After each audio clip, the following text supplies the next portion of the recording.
Halo semuanya, selamat datang di podcast Ngulik Dunia Internasional.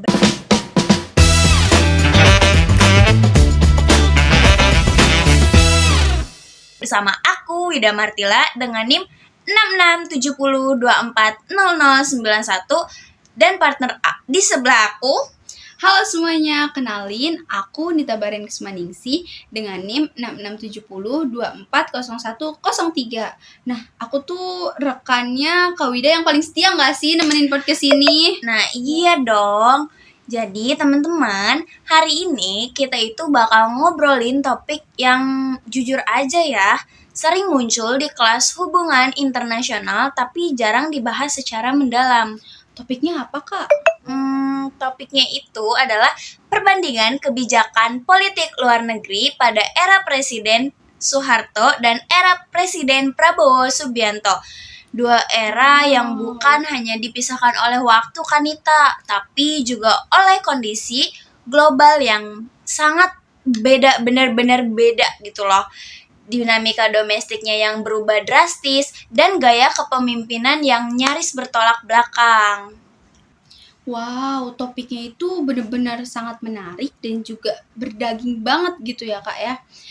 Jadi kalau misalkan Presiden Soeharto itu kan memimpin ketika dunia itu masih terbelah antara Amerika Serikat dan juga Uni Soviet, di mana Prabowo itu justru hidup di era multipolarisasi yang penuh dengan ketidakpastian geopolitik, dan juga perbedaan konteks ini itu mempengaruhi cara kedua pemimpin itu memandang dunia gitu, Kak. Nah, jadi di mana mereka itu cara mengambil keputusannya, terus memformalisasikan kebijakan luar negeri dan juga menentukan keputusan dan juga cara mengambil keputusannya gitu loh, Kak. Terus juga bisa juga untuk menentukan prioritas strategis Indonesia. Itu sebabnya adanya perbandingan dua era ini bukan sekedar untuk kita bernostalgia bersama, tetapi juga untuk memprediksi masa depan, di mana analisis ini tuh untuk melihat perubahan fundamental dalam cara Indonesia berinteraksi dengan dunia. Kanita tahu nggak nih kita bakal pakai teori apa? Teori apa ya, Kak? Aku lupa dikit gitu loh. Nah, kita itu bakal pakai teori biar bahasannya nggak sekedar ngobrol kosong. Kita pakai teori Three Levels of Analysis dari Kenneth Waltz, di mana itu ada level sistem, level negara, dan level individu. Ditambah analisis dari rational actor model dan bureaucratic politics model. Jadi pembahasan kita itu bukan cuman si A lebih aktif dan si B lebih pasif. Nah, bener banget Kak Wida. Tapi selain itu tuh podcast ini tuh bakal bawa kita dengan gaya yang lebih santai ya. Karena kan kita tuh Gen Z, bener gak? Tuh, Oke. Kanita. Jadi kita tuh nggak mau pembahasan itu berat gitu, bikin pendengar tuh kayak ketiduran, karena Gen Z tuh kayak aduh bawa bantal dikit tidur gitu kan. Jadi walaupun materi kita ini padat dalam gitu kan, tapi bahasanya bakal kita usahakan untuk tetap cair, kayak gimana ya, dua mahasiswa yang lagi ngopi sambil bahas skripsi. Mungkin sesi perkenalannya cukup ya, Kanita. Setuju.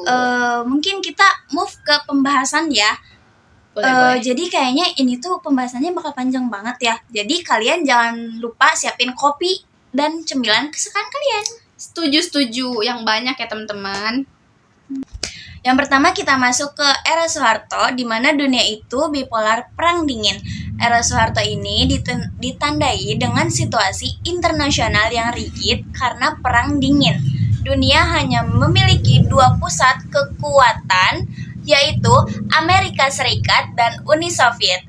Negara-negara itu harus berhati-hati memilih posisi karena sedikit saja sikap yang dianggap condong ke satu blok bisa memicu tekanan besar dari blok lainnya.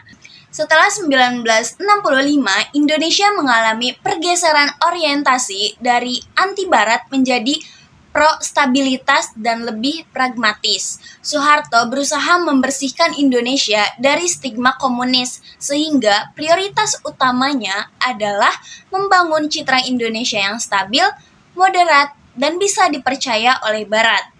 Wah, bener banget Kak Wida. Nah, jadi kalau misalkan kita lihat dalam sistem bipolar ini tuh, Soeharto itu nggak hanya punya ruang yang fleksibilitas yang besar. Nah, jadi setiap kebijakan luar negeri itu tuh harus dari perhitungan yang sangat matang karena adanya resiko politik yang sangat tinggi gitu. Bahkan dengan dukungan terhadap Palestina pun tetap dijalankan secara hati-hati. Soeharto pun mendukung Palestina, tapi kayak nggak terlalu vokal gitu loh Kak, agar hubungannya dengan negara barat khususnya di Amerika itu nggak terganggu. Cuman kalau misalkan kita lihat di sisi lain, Indonesia itu tetap menjaga relasi dengan negara kayak contohnya negara Arab gitu demi kepentingan energi dan juga dukungan diplomatik di forum internasional. Bener banget Kanita. Jadi dalam banyaknya literatur, era Soeharto ini digambarkan sebagai era diplomasi yang stabil, hati-hati, dan menghindari kontroversi.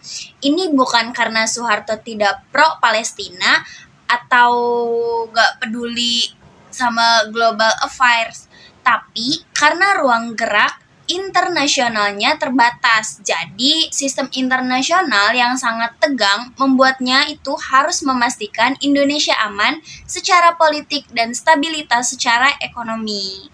Nah, bener banget ya Kak Wida yang tadi udah Kakak jelasin gitu kan.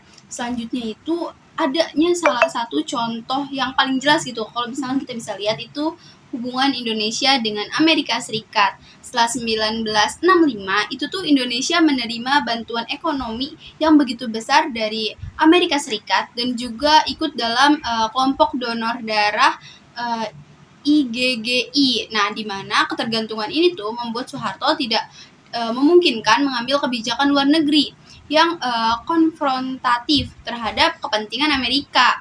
Jadi ketika isu Palestina itu muncul dan juga hadir dalam isu yang paling besar itu kan, Soeharto itu cenderung moderat Kak. Dia tuh mendukung tapi juga tidak mengancam Israel secara ekstrim ataupun berlebihan. Benar banget. Contoh lainnya juga ada kebijakan Indonesia di PBB. Jadi, walaupun Indonesia itu sering milih posisi yang mendukung Palestina, tapi Indonesia itu gak pernah menginisiasi resolusi yang berpotensi memicu ketegangan dengan blok barat. Diplomasi Indonesia stay in safe zone gitu. Di saat banyak negara global south bersifat radikal di isu Palestina, Indonesia tetap memakai pendekatan diplomasi formal Kanita. Setuju banget Kak. Nah jadi kalau misalkan kita lihat nih dalam hubungan Indonesia dengan Jepang, itu kan merupakan contoh yang lain nih. Jepang itu kan juga menjadi donor dan juga investor terbesar di Indonesia. Nah Jepang itu sendiri sangat berhati-hati terkait dengan Timur Tengah karena ketergantungan energi. Maka Indonesia pun menyesuaikan diri agar tidak bertolak belakang dan juga darinya adanya kepentingan Jepang. Ini tuh bisa kita lihat menunjukkan kalau misalkan keterbatasan ruang sistemik di era Soeharto yang beda dari presiden yang lain Kak. Betul. Mungkin untuk Presiden Soeharto ini cukup ya. Kita move ke era Prabowo. Boleh Kak. Nah, era Prabowo itu kan bisa disebut dunia multipolar gitu ya. Jadi di era Prabowo ini, sistem global itu berubah total, benar-benar berubah. Dunia itu gak lagi bipolar Kanita. Sekarang jadinya multipolar. Ada Amerika Serikat, ada China, ada Rusia, ada Uni Eropa, India, dan negara-negara teluk lainnya. Terus ada juga ASEAN, serta aktor-aktor non-negara. Terus Indonesia ini juga nggak dipaksa buat milih secara kaku. Justru Indonesia bisa memainkan peran lebih aktif secara middle power. Ruang manuver ini lebih luas daripada yang dimiliki oleh Soeharto, Kanita. Wah, setuju banget Kak. Terus Prabowo juga nih pada eranya itu tuh memahami bahwa Indonesia itu sekarang punya platform yang lebih besar Kak. Jadi di mana Indonesia itu sebagai negara G20 di mana Indonesia juga bisa memimpin ASEAN. Terus negara demokrasinya itu menjadi lebih besar. Terus Indonesia juga punya leverage internasional, di mana Prabowo itu nggak harus bersikap diam aja Kak, seperti era Orde Baru. Dia juga bisa vokal dalam isu kemanusiaan, terus juga aktif dalam diplomasi pertahanan, dan tetap menjaga hubungan baik dengan kekuatan global itu sendiri Kak. Terus ya Kanita, hasilnya itu gaya diplomasi Indonesia lebih ekspansif. Indonesia bisa mengertik Israel, membantu Gaza, bekerja sama militer dengan Amerika Serikat, bahkan bisa memperkuat investasi dengan China. Terus Indonesia juga bisa membina hubungan yang sangat erat dengan Uni Emirat Arab.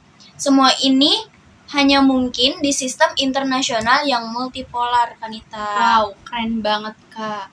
Terus ya, kalau misalkan kita melihat contoh yang paling nyata, itu adanya respon Prabowo terhadap krisis Gaza Kak. Kakak tahu nggak isu yang itu? Enggak, kok Kanita? Oke. Coba deh jelasin. Oke, aku jelasin nih ya. Jadi, berbeda dengan Soeharto yang lebih hati-hati gitu kan. Prabowo itu sangat tegas menyuarakan gencatan senjata dan juga menawarkan bantuan medis serta rumah sakit lapangan. Terus, Indonesia juga mengambil posisi moral yang kuat, namun tetap menjaga hubungan yang begitu baik dengan Amerika Serikat, Kak. Terus Kanita, ada juga loh contoh lainnya kayak diplomasi pertahanan.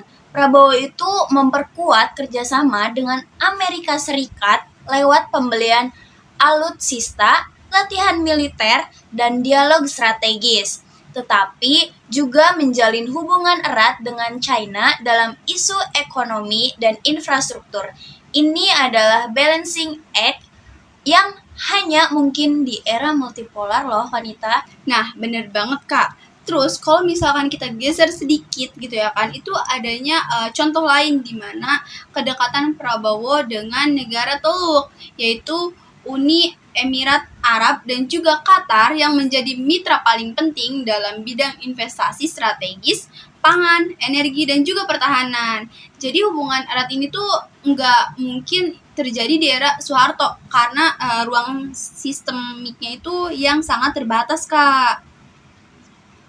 Bener juga kali ya. Mungkin kita akan move ke level negara ya, Kanita. Boleh, Dimana era Soeharto itu negaranya kan sangat sentralistik ya. Terus dalam level domestik, kebijakan luar negeri Soeharto juga sangat dipengaruhi oleh struktur politik Orde Baru yang sangat sentralistik. Presiden itu memegang kendali absolut, tidak ada oposisi kuat, media dikontrol, dan ruang kritik sangat terbatas. Kondisi ini membuat kebijakan luar negeri berjalan mengikuti kepentingan pembangunan nasional. Stabilitas dulu, diplomasi kemudian. Wow, oke. Keren banget Kak penjelasannya. Terus kalau misalkan nih kita geser sedikit ya ke bagian pembangunan ekonomi yang juga merupakan tujuan utama gitu ya. Kalau misalkan diplomasi itu diarahkan untuk mendapatkan investasi asing, pinjaman pembangunan, dan juga kerjasama ekonomi dengan negara maju. Jadi diplomasi Indonesia itu nggak cuma bisa dikasih ruang kebebasan yang terlalu luas untuk isu-isu ideologis, karena stabilitas ekonomi itu ternyata jauh lebih penting Kak. Nah, karena itu Indonesia itu fokus pada ASEAN, Bank Dunia, Jepang, dan Amerika Serikat, Kanita. Karena diplomasi Timur Tengah tidak menjadi prioritas besar karena dianggap tidak memberikan manfaat langsung terhadap agenda pembangunan nasional, Kanita. Oh, oke. Nah, oke Kak. Kalau misalkan nih kita lihat ke contoh konkretnya, itu adanya trilogi pembangunan, di mana isinya tuh stabilitas, pertumbuhan, dan juga pemerataan. Nah, diplomasi luar negeri Soeharto itu diarahkan untuk mendukung 3 tujuan yang tadi Kak. Terus Indonesia itu bergantung pada bantuan dari IGGI yang membuat negara itu harus terus menjaga hubungan yang harmonis dengan yang donor Kak. Betul banget Kanita. Terus di dalam negeri juga pemerintahan itu meminimalisir unsur-unsur yang dianggap dapat mengganggu pembangunan, termasuk diplomasi agresif loh. Dukungan terhadap Palestina juga dilakukan dalam bentuk retorika, dasar, dan posisi formal, bukan aksi nyata di lapangan seperti bantuan atau intervensi diplomasi aktif. Oh, oke oke.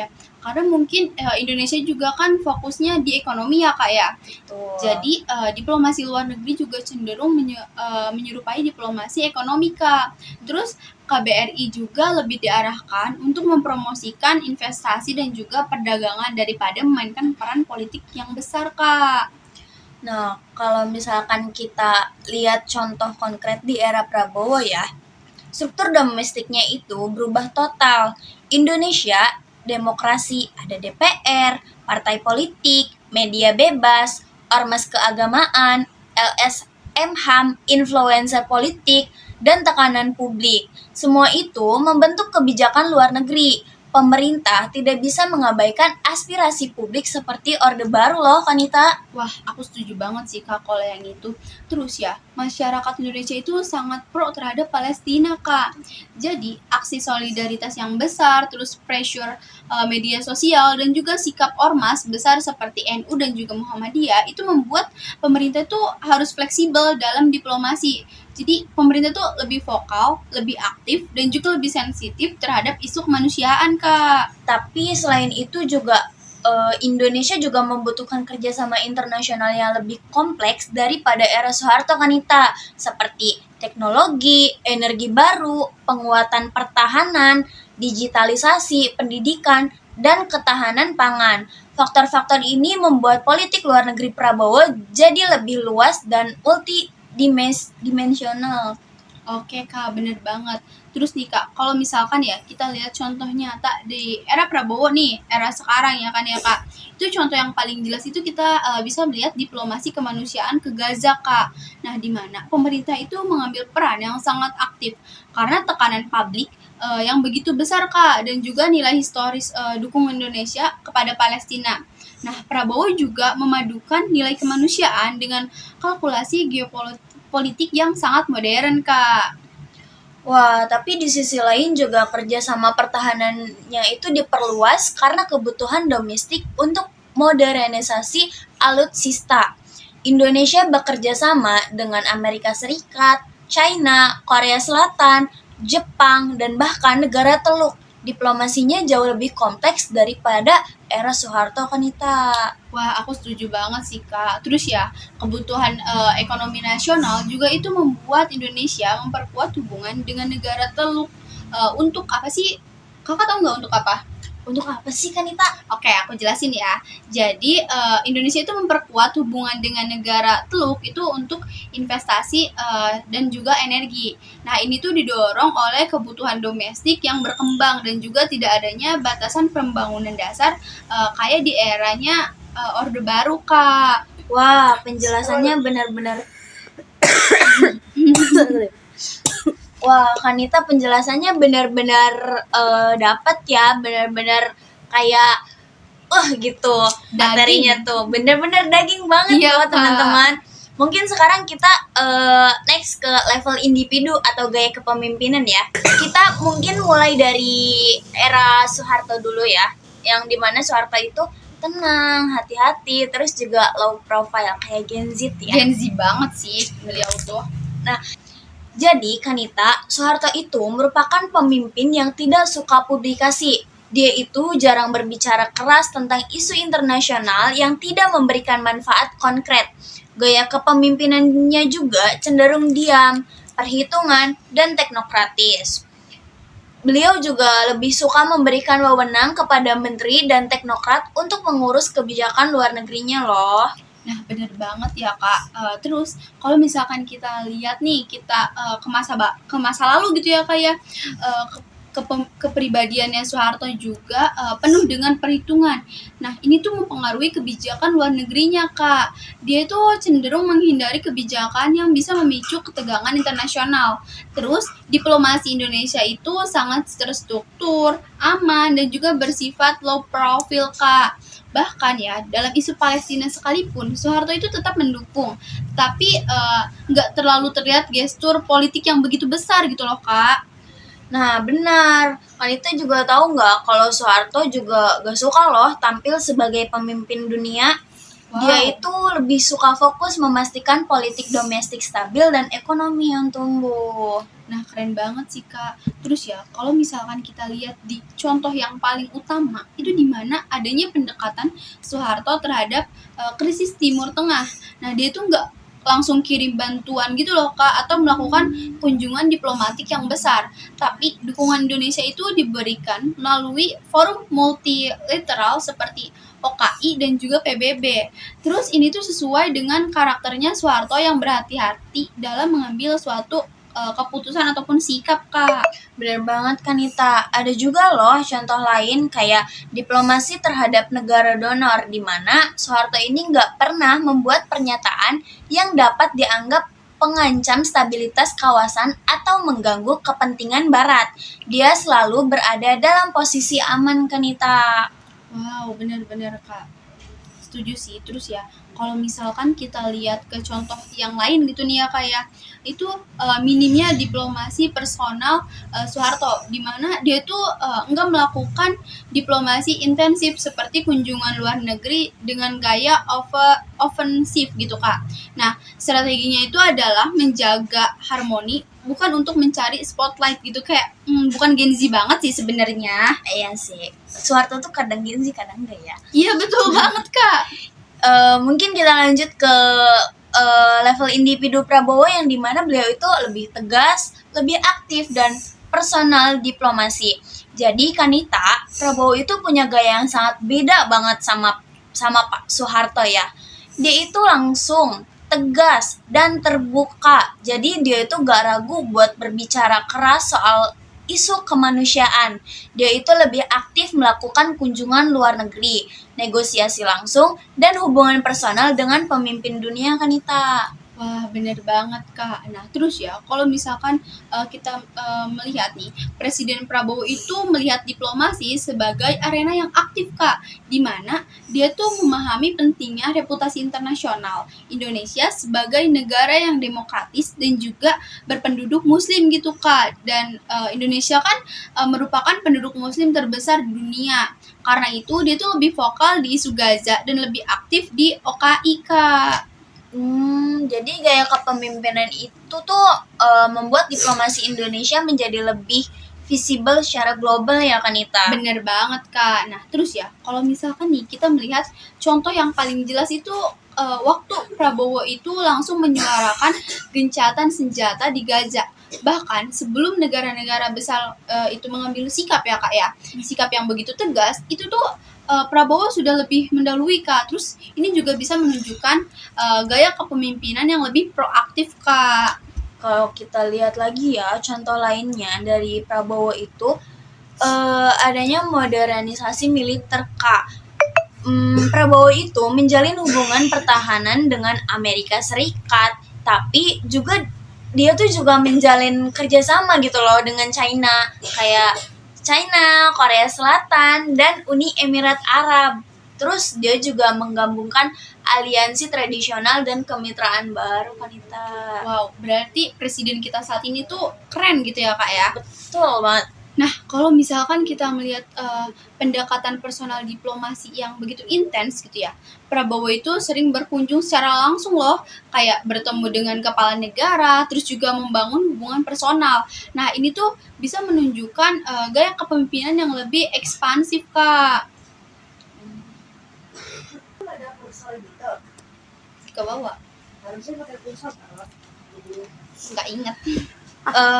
Mungkin dari pemaparan materi yang benar-benar berdaging tadi itu udah cukup ya Kanita. Iya, mungkin selanjutnya itu aku juga ada beberapa hal yang janggal dan penasaran gitu. Aku pengen nanyain kakak. Kira-kira enaknya siapa dulu yang nanya ya? Aku dulu kali ya, Boleh, soalnya boleh. aku lebih muda. Oke, boleh. Waduh, iya, boleh.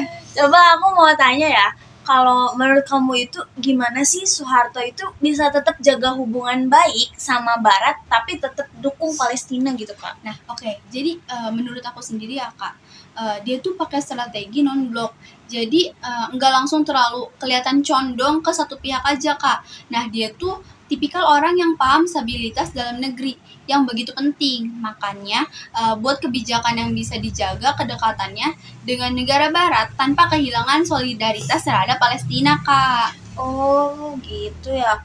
Aku mau nanya lagi dong Kak. Boleh. Menurut kamu tuh apa sih yang bikin kebijakan luar negeri Prabowo itu bisa dibilang lebih nasionalis gitu daripada Soeharto? Nah, oke. Menurut aku sendiri ya, Kak, Prabowo itu fokus banget sama penguatan pertahanan dan juga pengelolaan sumber daya nasional. Karena kan kita lihat ya, Indonesia itu sumber dayanya melimpah gitu kan. Terus dia tuh melihat Indonesia itu harus tegas menjaga kedaulatan dan juga kepentingan nasional. Jadi sikapnya itu agak lebih keras dibandingkan dengan Soeharto, Kak. Oh, bagus-bagus banget ya jawabannya Kanita. Tapi aku tuh kayak mau nanya lagi aja gitu. Boleh, Kak. Menurut kamu tuh gimana sih politik dalam negeri waktu Soeharto pengaruhi kebijakan luar negerinya, Kanita? Oke. Jadi pengaruh kebijakan Soeharto di luar negeri gitu ya. Nah, di mana itu stabilitas politik itu jadi nomor satu buat Soeharto. Dia tuh kayak pengen memanfaatkan kebijakan luar negeri itu supaya bisa mendukung pembangunan dalam negeri dan juga mencegah suatu ancaman baik dari dalam maupun luar negeri, Kak. Gitu ya. Terus kalau Prabowo jadi presiden, kira-kira gimana ya politik luar negerinya? Oke, jadi karena saat ini beliau masih menjabat ya, dari pandangan aku, dia tuh lebih vokal di isu Timur Tengah, Kak. Misalnya nih soal Palestina, dia juga bakal jaga hubungan ekonomi yang begitu besar. Tapi pendekatan itu bisa dibilang lebih bold, tapi tetap pragmatis gitu loh, Kak. Mungkin terakhir ya, Kanita, aku juga mau nanya, menurut kamu tuh dari kebijakan luar negeri Soeharto itu apa sih pengaruh gaya kepemimpinannya gitu? Oke, kalau menurut aku sendiri ya, kepemimpinan yang kuat dan juga sentralistik itu bikin keputusan diplomasi lebih cepat, lebih fokus, tapi kadang kurang fleksibel kalau misalkan ada perubahan yang cepat di politik dunia, Kak. Kayaknya ya kayak bukan Gen Z banget kalau misalkan yang nanya cuma kakak, ya nggak sih? Ya, betul. Oke, jadi aku juga penasaran dan aku juga pengen nanya nih ke yang muda gitu kan, yang tua juga pengen nanya. Boleh, Oke. boleh. Sebenarnya aku banyak pertanyaan, tapi aku tuh pengen banget nih tahu yang paling pertama tuh kayak apa sih tantangan yang paling besar buat Soeharto untuk mengatur kebijakan luar negeri ini, Kak? Menurut aku sih ya, yang paling berat tuh jaga keseimbangannya sih, apalagi di era perang dingin ya Kak. Iya. Presiden Soeharto tuh harus pinter-pinter cari posisi Indonesia supaya Indonesia tuh nggak rugi gitu dan tetap dihargai sama dunia gitu loh Kak, menurut aku.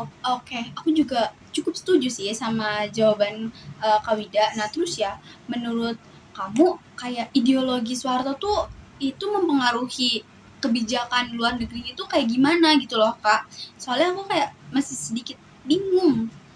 Oh, kan kalau sepengetahuan aku ya, Soeharto itu kan pakai Pancasila yang pragmatis ya. Dia gak mau terjebak tuh di ideologi yang ekstrim yang bikin hubungan internasionalnya itu malah jadi ribet gitu loh dan malah ganggu stabilitas nasionalnya. Jadi Oh, gitu. gitu ya. Kalau misalkan nih menurut kamu atau kayak dari tadi tuh menurut kamu mulu ya. Waduh. Tapi Gak apa-apa memang dong, sih Kak. ya aku butuh perspektif ataupun pandangan serta opini orang lain ya. Betul. Nah, jadi dukungan Indonesia ke Palestina itu tetap pas gak sih sama kepentingan nasional dalam era Prabowo itu sendiri? Kalau menurut aku sendiri ya, itu tuh sangat pas gitu loh. Karena solidaritas sama Palestina juga bagian dari identitas politik Indonesia yang benar-benar penting buat dijaga gitu loh Kanita. Apalagi kalau didukung dengan kepentingan nasional yang benar-benar kuat. Wah, bener banget, Kak. Terus ya, Kakak tahu nggak sih kayak udah pernah baca mungkin di jurnal, artikel atau buku gitu kayak gimana proses pengambilan keputusan kebijakan luar negeri di zaman Soeharto dan juga Prabowo gitu loh.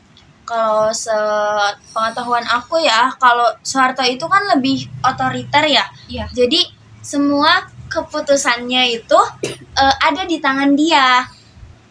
Jadi beda sama Prabowo loh, Kanita. Prabowo itu jadi lebih birokratis dengan pengaruh banyak kelompok, tapi dia tetap top down, Kanita. Gitu. gitu.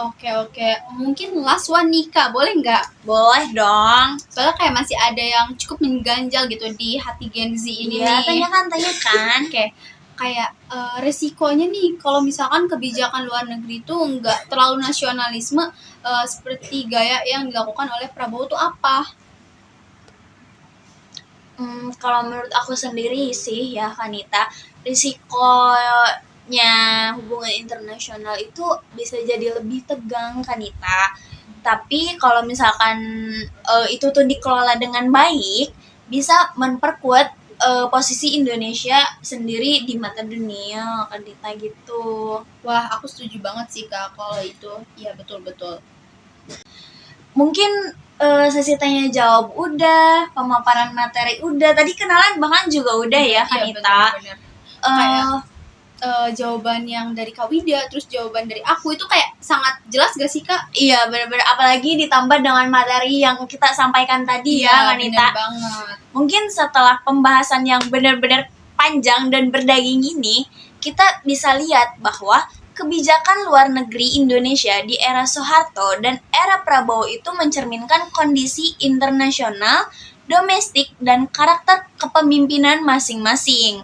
Soeharto itu hidup di dunia yang kaku, penuh risiko, geopolitik, dan sedang membangun bangsa dari nol. Maka diplomasi yang hati-hati, pragmatis, dan stabil menjadi pilihan yang lebih rasional loh Kanita. Bener banget Kak, Nah, kalau misalkan nih kita lihat di era Presiden Prabowo, itu sebaliknya Kak, hidup di dunia multipolar yang menuntut fleksibilitas dan juga keberanian dalam mengambil posisi yang lebih moral gitu loh Kak. Terus diplomasi Indonesia itu menjadi lebih aktif, lebih tegas, lebih berani untuk mengambil peran dan juga lebih dinamis. Nah, karena adanya perubahan ini tuh bukan dari satu pemimpin yang lebih baik ke pemimpin yang lain, melainkan karena dunia itu berubah dan juga Indonesia itu menjadi lebih baik dan juga lebih berubah Kak. Bener banget nih Kanita. Kita juga bisa melihat ya bahwa faktor domestik itu memainkan peran yang sangat besar. Indonesia yang dulunya otoriter kini bisa jadi demokratis. Masyarakat punya suara, opini publik berpengaruh, dan pemerintahan itu harus responsif terhadap tuntutan rakyat Kanita. Jadi itulah yang membuat diplomasi Indonesia kini lebih ekspresif dan multidimensi. Bener banget Kak, aku setuju.